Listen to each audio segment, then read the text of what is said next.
Irmãos amados, vamos abrir a palavra de Deus, livro de Esdras, capítulo de número 8.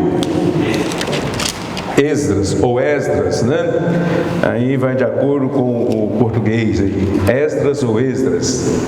Capítulo de número 8. Versículos é o de 21 ao 23 apenas. Esdras está depois de Crônicas, irmãos.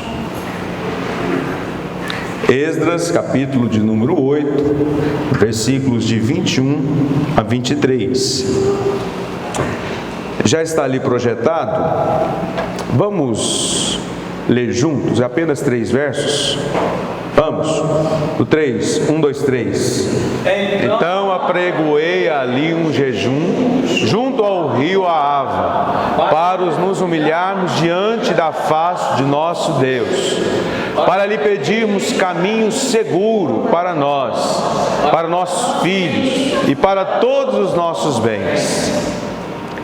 Porque tive vergonha de pedir ao rei de exército e cavaleiros para nos defenderem do inimigo pelo caminho, porquanto tínhamos falado ao rei, dizendo: a mão do nosso Deus é sobre todos os que o buscam, para o bem deles, para o seu poder e a sua ira contra todos os que o deixam.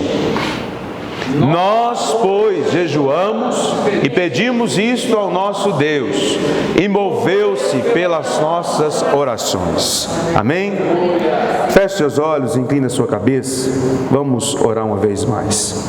Senhor nosso Deus e nosso Pai que estás no céu, nós te louvamos nessa noite pela oportunidade, pelo privilégio que o Senhor nos concede, de uma vez mais estarmos diante da Tua Palavra, e termos aqui, ó Deus, o temor e tremor diante dela, porque sabemos que a Tua Palavra é a boca do Senhor aberta ao nosso coração, aos nossos ouvidos. Pedimos a Ti, ó Deus, que o Senhor nos dê o devido ou a devida compreensão daquilo que ouviremos, daquilo que falaremos, para que a Tua Palavra, Senhor, produza em nós, assim como já foi lido nesta noite, frutos para a glória do Teu nome. Pai, eu te peço, ó Deus, a bênção do aprendizado nesta noite. Pai, que nós venhamos sair daqui renovados, que nós venhamos sair daqui mais atentos, mais considerantes pelo poder que há na Tua Palavra. Assim, ó Deus, oramos e te agradecemos e o fazemos em nome de Jesus. Amém e amém. Graças a Deus. Meus amados irmãos, eu quero aqui hoje, com a graça de Deus, compartilhar algo a respeito do que o texto aqui nos sugere. O texto no livro de Esdras, capítulo número 8, verso 21 a 23. Aqui, na verdade, fala de uma atitude, né, que um homem teve apregoando ao povo que este tomasse uma posição. E essa posição, ela foi tomada baseada num propósito pelo qual este homem, esse escriba, Esdras, havia sido chamado, para que pudesse retornar a Jerusalém, e nesta feita, retornando ali, ele começasse a disseminar novamente, a apregoar novamente os mandamentos de Deus, a vontade de Deus, para aquele povo que outrora era exilado da Babilônia. Então, ele aqui, nesse texto que nós lemos, ele apregou o quê? Um jejum. Ele declara ao povo: olha, nós precisamos jejuar, porque existe um propósito muito grande a ser cumprido. Existe uma missão a ser executada. E nós não podemos de forma alguma falhar nessa missão. Nós não podemos de forma alguma retroceder no meio do caminho. O nosso caminho agora é avançar. O nosso papel agora é avançar. O nosso papel agora é cumprir com essa missão que foi nos dada, que era de promover um avivamento, um reavivamento, né, entre o povo judeu que voltava do cativeiro babilônico. Esta era a missão. Não era uma missão fácil, mas a questão que o jejum foi proclamado, na verdade, é para que Deus os guardasse no caminho, para que Deus os guardasse na trajetória, né, para que eles chegassem até Jerusalém. Por quê? O caminho era perigoso, irmã Lúcia. O caminho era cheio de homens traiçoeiros, bandidos, que roubavam e às vezes até matavam aqueles transeuntes daquele caminho. Era uma distância muito grande, né? Então, Esdras, com essa missão, ele pede aqui para que o povo jejue, para que Deus os guardasse, não só ele, mas a sua família, guardasse os seus bens, guardasse os seus filhos, nesta trajetória rumo a Jerusalém. Interessante que a própria Bíblia vai dizer que ele teve o quê? Vergonha. Que vergonha foi essa, irmã Edith?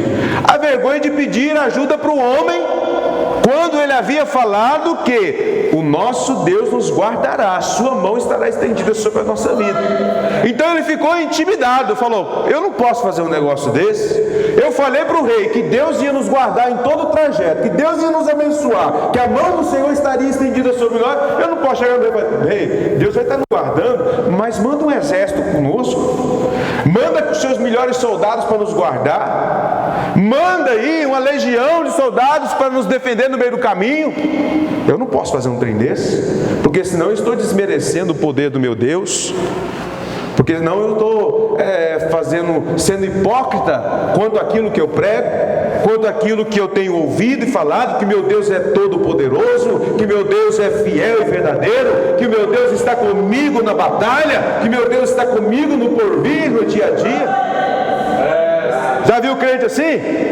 Senhor, eu sei que o Senhor está comigo, mas vem cá, pastor, vem cá, irmão, vem cá do meu lado, me protege aqui, né? Às vezes tem pessoas que vivem dessa forma, diz que confia em Deus, mas precisa ter o homem do lado dele, porque na verdade, se ele não tiver alguém do lado dele ali, um ser humano, alguém de autoridade, a confiança dele foi por água abaixo.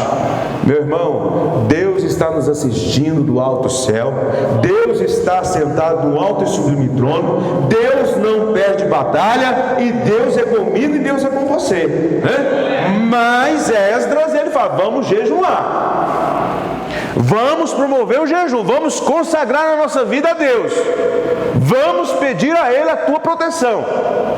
E aqui no final, o que ele diz? Nós, pois, jejuamos e pedimos isto ao nosso Deus. E o que Deus fez? Moveu-se as nossas orações. Olha lá, Ele atendeu, Ele foi fiel uma vez mais, Ele continuou com o seu braço estendido sobre a vida deles. Eles saíram em paz, chegaram em paz, cumpriram a missão, porque Deus estava com eles.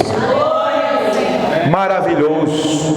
Bom é saber, Ediel, que Deus está conosco ao amanhecer. Bom é saber que Deus está conosco ao entardecer. Bom é saber que Deus está conosco ao anoitecer. Bom é saber que Deus está conosco quando colocamos a nossa cabeça no nosso travesseiro para dormir, né? E o salmista já dissera assim: em paz me deitarei e em paz me levantarei, porque eu sei que o Senhor está comigo. Louvado seja o nome de Jesus, né? Então, meus amados irmãos, esse livro de Esdras, né, é um livro que contém quase tudo, ou a maioria dos fatos, quando se fala da história dos judeus a partir de 538 a.C., quando o rei Ciro, rei da Pérsia, ele vence a Babilônia, né? E movido por uma vontade de Deus, ele liberta o povo judeu para que regresse a Jerusalém para reconstruir o templo, né? E nessa pano de fundo, nesse contexto histórico, nem todos quiseram regressar a Jerusalém. Ficaram uns ali que preferiram o quê? As benécias da Babilônia, né? Mas aqueles que regressaram a Jerusalém, eles começaram até a construir o templo, reconstruir o templo. Eles até começaram com bom ânimo, eles até começaram com um vigor, né? Mas aí aconteceu algo, Ana Paula, na trajetória desses homens, desses que regressaram da Babilônia. O que aconteceu com eles? Alguns inimigos se levantaram. Alguns homens, inimigos de Judá, de Benjamim, se levantaram. E começaram a quê? Desempolgá-los.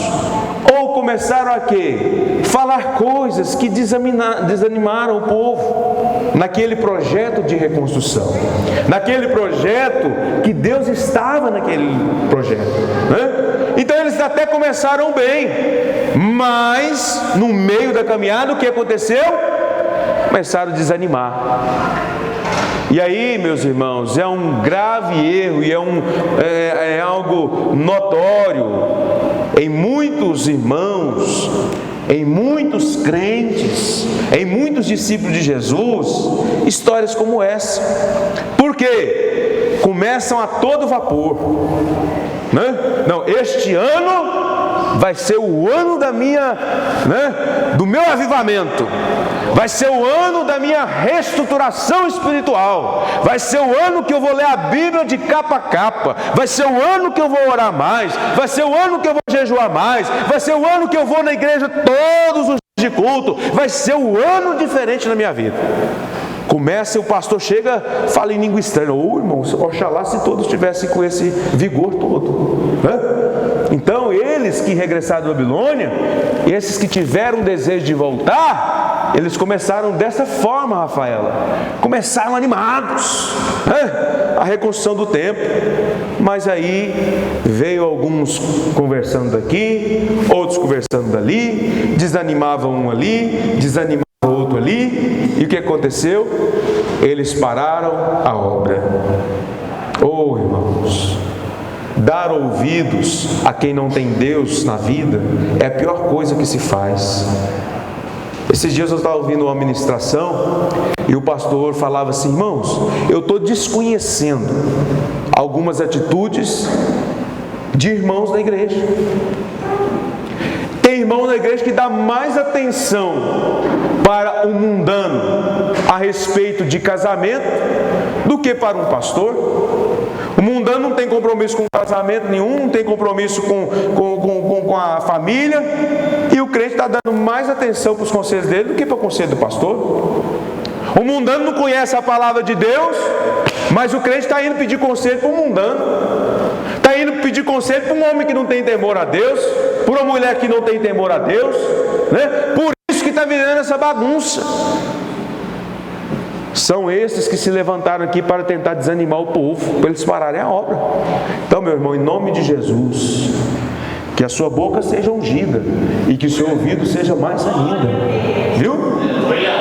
Já dizia o pastor Eupídio: olha, Deus nos deu uma boca para falar menos, falar o necessário, o que é verdadeiro, o que é santo, e nos deu 2 ouvidos para escutar mais, mas escutar com sabedoria as coisas de Deus, né? Não vai dando ouvido para tudo que você vê aí, principalmente agora na época da internet, né, pastor Sado? É tanta mensagem de YouTube, tanta coisa ali, que sangue de Jesus tem poder.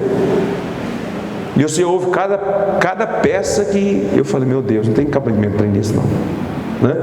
Então, esses aqui, esses remanescentes, começaram bem, mas começaram a dar ouvidos a um, ao outro, que não queria saber de nada de obra, mas queria só acabar com o ânimo daqueles que estavam construindo, né? Então, já fica aqui a primeira lição para nós, né? Cuidado com o que você tem ouvido e tem deixado descer para o coração.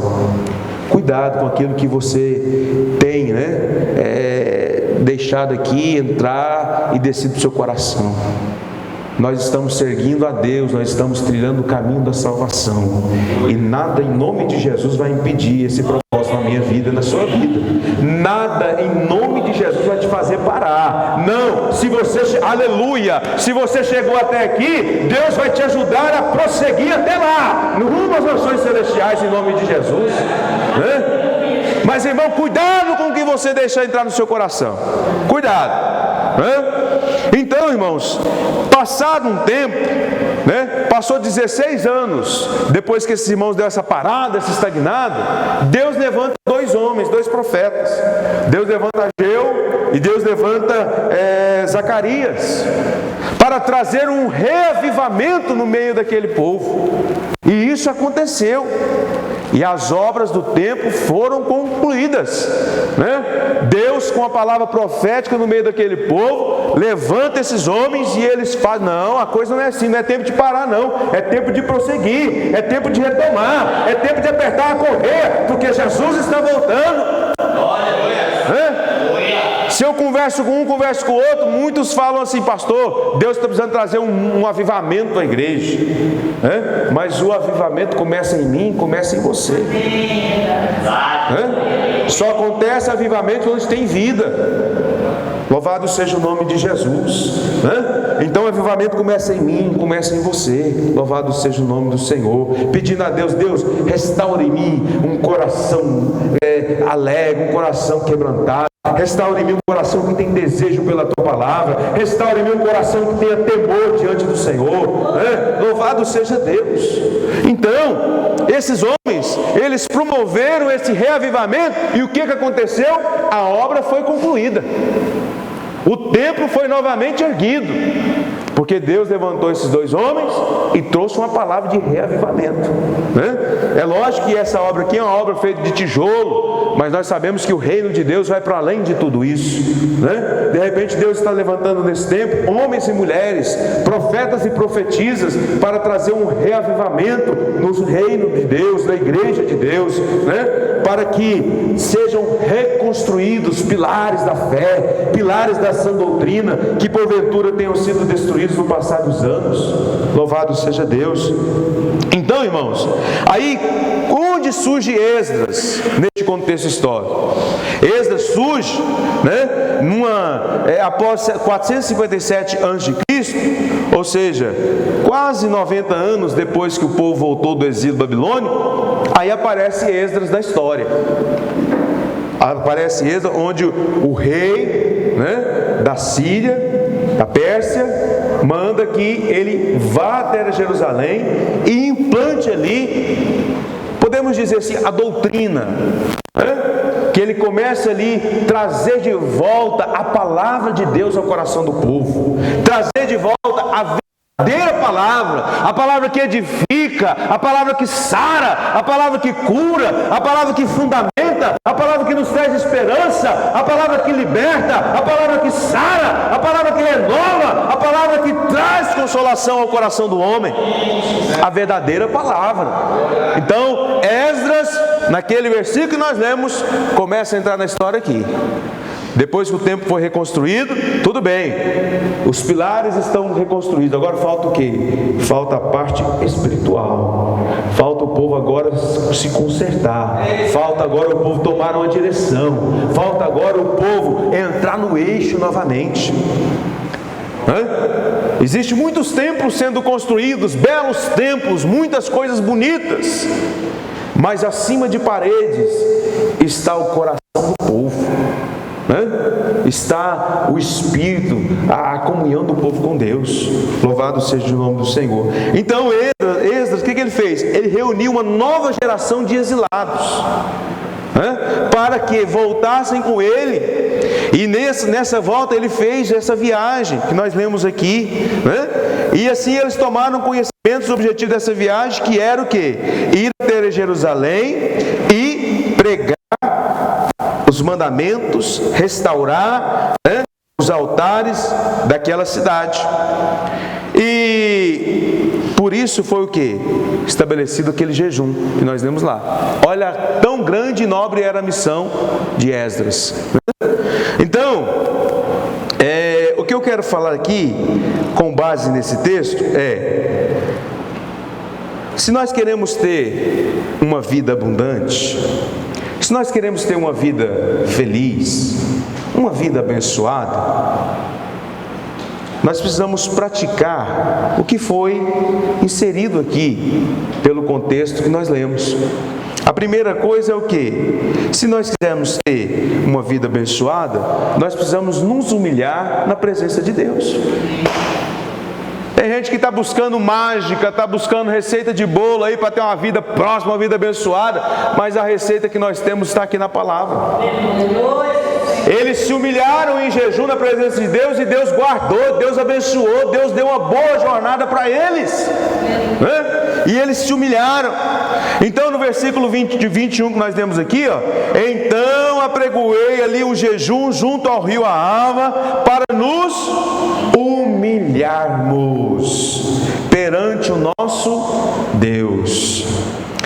Em relação ao jejum, irmãos, às vezes muito você vai conversar com um ou com outro irmão, não pastor, mas o jejum é para um quebrantamento, né? Para você se tornar mais espiritual, para que você se aproxime mais de Deus, para que você mortifique a carne e cresça o espírito. O jejum não é para as bênçãos materiais e tal.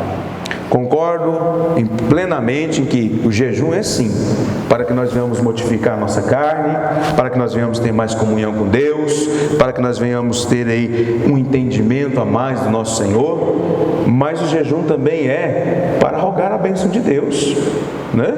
Olha o que eles fizeram aqui, eles jejuaram, rogaram a bênção de Deus, e nós lemos ali que Deus atendeu e moveu-se conforme as suas orações, né? Então eles o que? Eles se humilharam, né? Então o jejum aqui foi apregoado para que o povo se humilhasse diante de Deus. Um ponto aqui que os irmãos precisam entender, que nós precisamos carregar conosco quando nós formos jejuar: todo jejum deve ser exclusivamente dedicado a Deus. Não é dedicado, estou dedicando esse jejum para o meu trabalho. Não é para o seu trabalho, você está dedicando esse jejum a Deus, né? Para que Deus te abençoe naquilo que você venha fazer, né? Mas todo o jejum começa sendo, né, primeiramente dedicado a Deus. Foi o que eles fizeram, exclusivamente ao nosso Deus, perante o nosso Deus. Louvado seja Deus. E da mesma forma, meus irmãos, se nós queremos ter uma vida abundante, se nós queremos ter uma vida abençoada, nós precisamos nos humilhar diante do nosso Deus. Amém? Se queremos ter uma vida feliz em tudo aquilo que nós fazemos, nós devemos nos humilhar na presença de Deus. Mas às vezes muitos têm uma interpretação errada do que é se humilhar, né? Lá no mundo, se humilhar é a mesma coisa de fazer o quê? Ser deprimente, ser vergonhoso. Nossa, eu fui humilhado pelo irmão, eu fui humilhado pelo meu parente, eu fui humilhado por aquele meu patrão. Mas o sentido de humilhar diante de Deus aqui, na verdade, é no sentido de se tornar mais humilde. É no sentido de se tornar mais, irmã Sebastiana, dependente de Deus. Aleluia. É no sentido de falar: Senhor, para dar um passo, eu dependo do Senhor. Aleluia. Eu sou humilde ao ponto de reconhecer que eu sem Ti eu não sou nada. Sem Ti eu não posso nada. Sem Ti eu não faço nada. Sem Ti eu sou miserável. É se humilhar diante de Deus, reconhecer quem Ele é e quem você é. Ele é Deus, você é um verminho de Jacó. Ele é todo poderoso, você não tem poder para nada. Ele é aquele que vive e que reina de geração em geração, e nós somos pobres e mortais. Ele é santo e nós somos pecadores. Ele é fiel e muitas das vezes somos infiéis. Isso é se humilhar, reconhecer quem Ele é e quem nós somos, né? Então, esse sentido dessa humilhação aqui, se humilhar diante de Deus, é reconhecer a sua dependência dEle. Aleluia. Reconhecer, né? Você precisa ser humilde. Eu passei na prova. Irmão, eu passei na prova porque Deus me ajudou. Aleluia. Eu consegui isso porque Deus foi na frente abençoando e eu consegui. Deus louvado seja o nome do Senhor. né? Então, se humilhar é reconhecer, é ter esse discernimento, é ser humilde para saber que sem Deus eu não sou nada, não posso nada, não faço nada. Louvado seja o nome do Senhor Jesus. Amém? Então, meus irmãos, nesse conceito, ajusta-se aqui perfeitamente as exigências da nossa velha natureza pecaminosa, né? Que o velho homem recusa-se a submeter diante da vontade de Deus, que deseja nos conceder uma vida abundante. O homem que não entregou a sua vida para Jesus, o homem que ainda não reconheceu que não pode viver sem Deus, é aquele que fala: não, eu não vou se humilhar diante de igreja, eu não vou me humilhar diante de ciclano, beltrano. E quem falou que você tem que se humilhar diante de homem, de igreja? Você tem que se humilhar diante de Deus, né? Mas a nossa natureza, né? A nossa natureza lá do velho homem, velho Adão, é assim. Às vezes você vai conversar com um irmão, com uma pessoa, você vê essa pessoa, irmão, tem todo o perfil de um bom crente. É uma pessoa do bem, uma pessoa serena, uma pessoa, né, que dá gosto de você conversar com ela, mas quando você fala que ele tem que entender, que ele tem que entregar a vida dele para Jesus, que ele tem que reconhecer que ele não é nada, isso que ele faz é um mandamento que ele cumpre, mas não é o suficiente para ser salvo, a pessoa: não, mas o que é isso? Alguém conhece gente assim? Eu conheço. Pessoas que acham que por ser bonzinho demais já está salvo. E nós sabemos que não é isso. Precisa, não é assim, irmã Sebastião? Então nós precisamos nos humilhar e falar assim: Jesus, se eu sou alguma coisa é porque o Senhor é na minha vida. Aleluia. Então, tem pessoas que, trazendo esse velho homem, esse velho Adão, pensa assim: eu não vou me humilhar de jeito nenhum. Não, de jeito nenhum. E lá na frente, ajoelhar lá, nunca. É desse que Jesus gosta, irmão. É desse que não que pega na curva, né? Então, é nesse sentido, né? Então, a primeira condição para que nós tenhamos uma vida abençoada, uma vida feliz, é nos humilharmos diante da poderosa mão do Senhor, né? O que Deus quer de nós, pobres, ingratos, pecadores, é que nós venhamos reconhecer quem Ele é e sermos humildes. Louvado seja Deus. Agora sim, a palavra de Deus, ela nos dá muitas referências quanto isso. Porque se você se humilha diante de Deus, é Ele que vai te exaltar. Amém? Amém ou não amém, irmão? Amém. Então, se você humilha-se diante da poderosa, ou debaixo da poderosa mão de Deus, ao seu tempo Ele vai te exaltar, né? Mateus, projeta para mim, por favor, Isaías capítulo 57, verso 15. Isaías capítulo 57, verso 15. Fica no jeito aí que nós temos algumas referências aqui para nós fundamentarmos o que nós estamos dizendo a respeito da humilhação, né? Isaías 57, 15, é isso aí mesmo? Porque assim diz o alto e o sublime, que habita na eternidade, e cujo nome é santo, num alto e santo lugar habita, como também com contrito e abatido de espírito, para vivificar o espírito dos abatidos e para vivificar o coração dos contritos, ou daqueles que se humilham, daqueles que reconhecem que, né, precisam de Deus, são dependentes de Deus. O santo, aquele que está no trono, aquele que é de eternidade a eternidade, o alfa, o ômega, o poderoso de Israel, né? Ele compadece de nós. Olha lá, né? Como também o contrito e abatido espírito, ele faz o que? Vivifica, traz avivamento, né, para a alma desses, para aqueles que se humilham. Então, quer ter vida abundante diante de Deus? Se humilhe diante dele. Aleluia, louvado seja Deus. Salmo 51, verso 17 ainda. Vamos ver aí também o que está escrito aí pelo salmista. Salmo 51, verso 17. Os sacrifícios para Deus são o espírito quebrantado. Olha aí, tem muita gente oferecendo: não, está aqui, o meu dízimo está gordo, está aqui minha oferta, está aqui meu manjar, né? O sacrifício meu não está aqui. Mas olha lá o que Deus está querendo: é o espírito quebrantado, contrito. Cada vez que eu conheço mais de Deus, eu não vou me ensoberbecer, me tornar mais humilde ainda, né? Tem gente que vai conhecendo de Deus e pensa assim: agora eu sou o gás da Coca-Cola, né? Agora pode me segurar, porque agora eu sou conferencista internacional. Quando eu ponho a capa do meu terno, fogo desce. Oh, Jesus, né? Nós temos que reconhecer quem somos. Então olha lá o que ele está querendo. Os sacrifícios para Deus são um espírito quebrantado. Há um coração quebrantado e contrito, Ele não despreza, né? Aqueles que se humilham diante dele não serão desprezados. Louvado seja. Diferente da ideia do mundo, né? Diferente da ideia do mundo. 1 de Pedro, capítulo de número 5, verso 6, diz: humilhai-vos, portanto, sob a poderosa mão de Deus, para que Ele, em tempo oportuno, vos exalte. Amém? Amém. Palavra de Deus para mim e para a sua vida, né? Se humilhar diante de Deus vale a pena, porque ao seu tempo, no tempo dele, Ele vai exaltar a minha vida, a sua vida.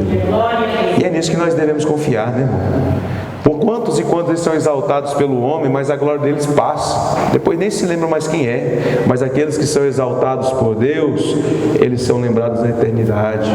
Os anjos estão contemplando. Oh, o Ediel foi exaltado por Deus na terra. Oh, a Elisângela foi exaltada por Deus lá na terra. Lá, oh. Os anjos estão comentando no céu. Existe um burburinho nas regiões celestiais.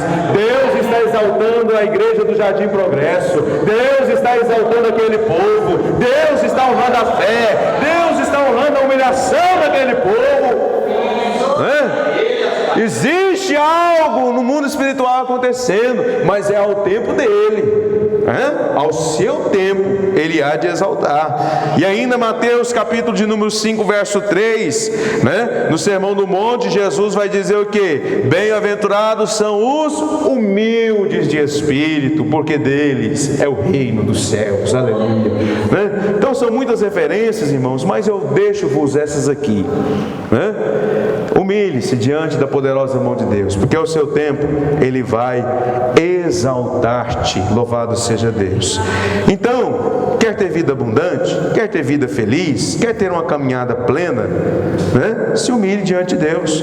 Outro sim, que está aqui no texto, que nós podemos extrair aqui, é o que? Se quer ter uma vida, escute isso aqui, igreja, isso aqui é doutrinário, viu agora? Uma palavra de doutrina para nós, tá bom? Então peço aos irmãos que atentam para o que eu vou dizer aqui, e aqueles que porventura hora ou outra estarão assistindo esse vídeo, né, pelo canal do YouTube. Se nós quisermos ter uma vida abundante, nós precisamos nos comprometer com Deus. Posso ouvir um glória a Deus, um aleluia? Tem muita gente, Lucas, envolvido com Deus, mas não está comprometido com Deus. É diferente. Tem muita gente se envolvendo na igreja, mas não é comprometido com a igreja. É diferente. Então, esse compromisso aqui quer dizer o quê? Colocarmos diante dele nossas ações, colocarmos diante dele aquilo que nós necessitamos. Dizer: Senhor, o Senhor governa, é o Senhor que tem a direção, é o Senhor que está no controle, né? O meu compromisso não é com o homem, o meu compromisso é com o Senhor. Lembra lá quando prenderam a Pedro e João e falaram para eles assim: olha, se vocês não pararem de falar desse Nazareno, se vocês não pararem de falar desse Cristo aí, nós vamos ter que prender vocês. Nós vamos ter que colocar vocês lá na prisão, no calabouço lá, né? Então parem de falar deste homem, parem de falar dessas coisas. Qual foi a resposta do Pedrão? O que vocês acham? Mais importa obedecer a vós, homens? Ou obedecer a Deus? Mais importa ficar calado diante de homens? Ou falar daquilo que nós vimos, daquilo que nós presenciamos, daquilo que nós estivemos juntos, aleluia, daquilo que nós temos visto e aprendido ao lado de Jesus? Não vamos ficar calados não, nós vamos falar sim destas maravilhas, porque os quatro cantos dessa terra precisam ouvir e saber quem é Jesus, o que Ele fez, o que Ele operou. Então, irmão, Nós temos que ter compromisso com as coisas de Deus, viu? É compromisso com a palavra de Deus. Não, pastor, mas eu vou desagradar o fulano, eu vou desagradar o ciclano. Pastor, o que eles vão pensar de mim? Irmão, você está preocupado com o que vão pensar de você? Tenha preocupação com o que Deus está pensando, viu? Às vezes você esquece que Deus está te vendo. Você esquece que os olhos do Senhor estão sobre a sua vida, né? E aí você se torna aquele crente agente 007. Não, pastor, mas aqui é um ambiente de trabalho, não posso falar dessas coisas aqui, não posso falar. Ei, irmão, temos que ter compromisso com as coisas de Deus. Amém? Aleluia. Graças a Deus. O versículo 22 aqui do capítulo 8 de Esdras, né? Está escrito assim na sua segunda parte. Ele diz assim: a boa mão do nosso Deus é sobre todos os que o buscam, todos os que têm compromisso com Ele. Ah, eu quero tanta mão de Deus estendida sobre minha vida. Então tá bom, tenha compromisso com Ele, tenha relacionamento com Deus. Você quer a boa mão estendida sobre a sua vida para te guardar e te livrar? Tenha compromisso com Deus. Irmão, pelo amor de Deus, se você está vindo à igreja, ou se você está fazendo a obra de Deus por causa do homem, eu vou te dar um conselho hoje: não perca seu tempo.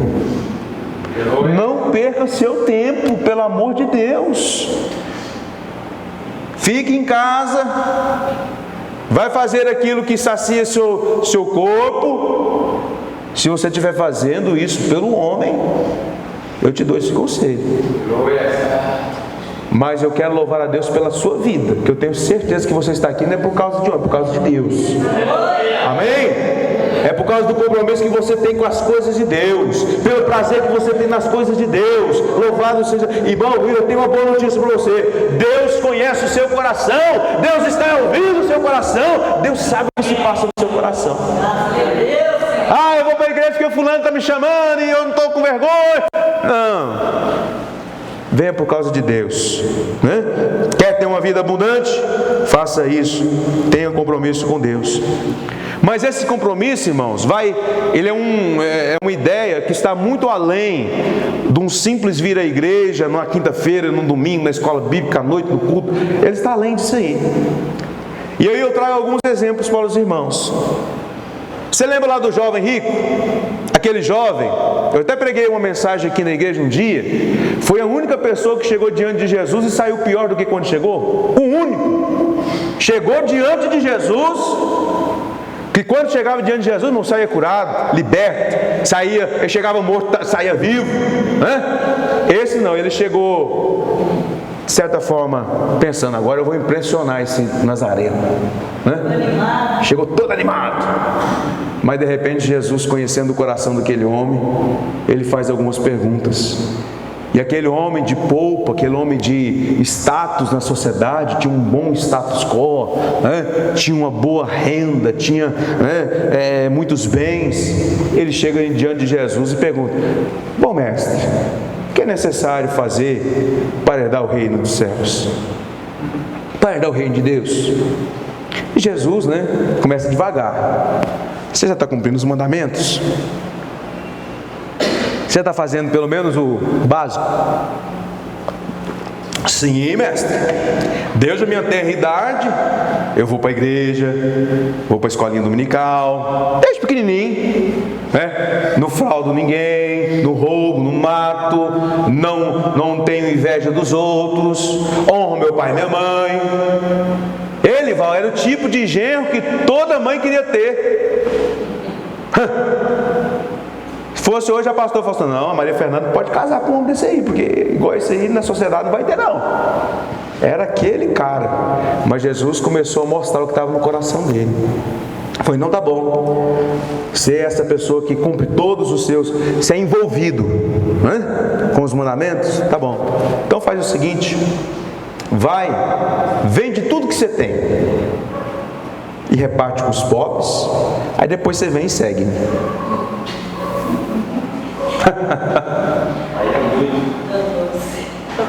Aonde estava o coração daquele homem? Estava nos seus bens, naquilo que era material. Jesus, é claro, irmão, Jesus não queria que ele fizesse aquilo, não. Jesus estava mostrando para ele que ele estava, aonde estava o coração daquele homem, né? Então, ou seja, você estava oferecendo sacrifício de tolo, estava cumprindo, né, a lei ali e tal, mas não estava vivendo um coração, não estava tendo um coração contrito, um coração sincero.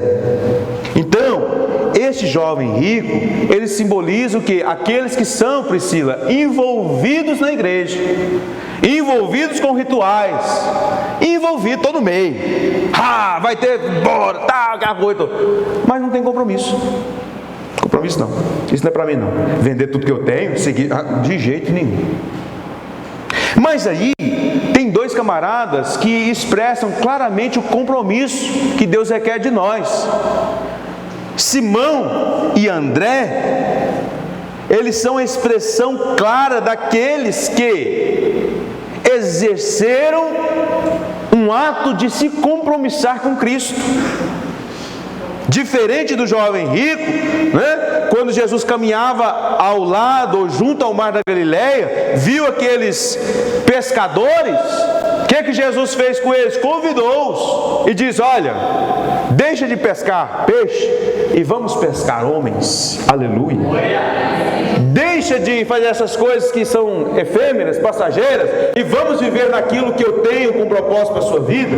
Deixa de viver essa vidinha espiritual medíocre e vamos ter compromisso com a verdadeira palavra, com a verdadeira obra, com o verdadeiro propósito, com a verdadeira missão. Irmãos, esses homens não titubearam. O que eles fizeram? Deixaram as redes para lá, deixaram seus afazeres para lá e fizeram o quê? Seguiram Jesus, se compromissaram com Jesus. E o compromisso desses homens foi até a morte, porque na sua morte eles foram mortos porque eram o quê? Pregadores do cristianismo, viviam o cristianismo. Então até o último dia da sua vida eles estavam o quê? Entrelaçados no compromisso com Cristo, né? Naquele compromisso que fizeram lá na praia do mar da Galileia. Não saiu, ardia no coração deles. Louvado seja Deus. Oh, irmão, como eu tenho orado a Deus para que Deus gere esse compromisso na vida de cada um de nós dia a dia. Quanto mais eu faço para o Senhor, mais eu quero fazer. Quanto mais eu adoro o Senhor, mais eu quero adorar. Quanto mais eu leio a palavra de Deus, mais eu quero ler. Quanto mais eu estou na igreja, mais eu quero estar. Quanto mais eu faço a obra de Deus, mais eu quero fazer. Oh, aleluia! Esse é o verdadeiro avivamento que Deus tem para a igreja. Compromisso, aleluia. Agora, irmão, tem pessoas que deixam de fazer as coisas de Deus por tantas coisinhas, meu Deus. Estão envolvidos, mas não estão comprometidos, né? E vamos parar por aqui. Tem mais alguns temas aqui, mas a gente continua depois. Mas fica aí, irmão. Quer ter vida abundante? Não é olhar pelo lado materialista, simplesmente. Quer ter uma vida abundante? Se humilhe diante de Deus, né? Quer ter uma vida abundante? Tenha compromisso com Deus. Mateus 6,33. Buscar em primeiro lugar o reino de Deus e a sua justiça, e as demais coisas serão acrescentadas.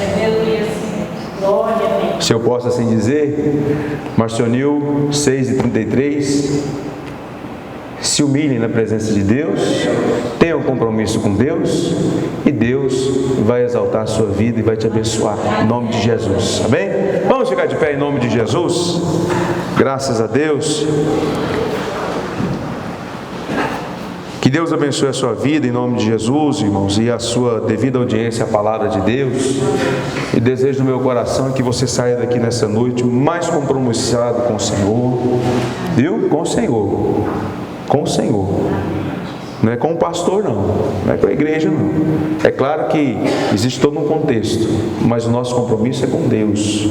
Que você se humilhe diante dele, e ao seu tempo Ele vai te exaltar em nome de Jesus, tá bom?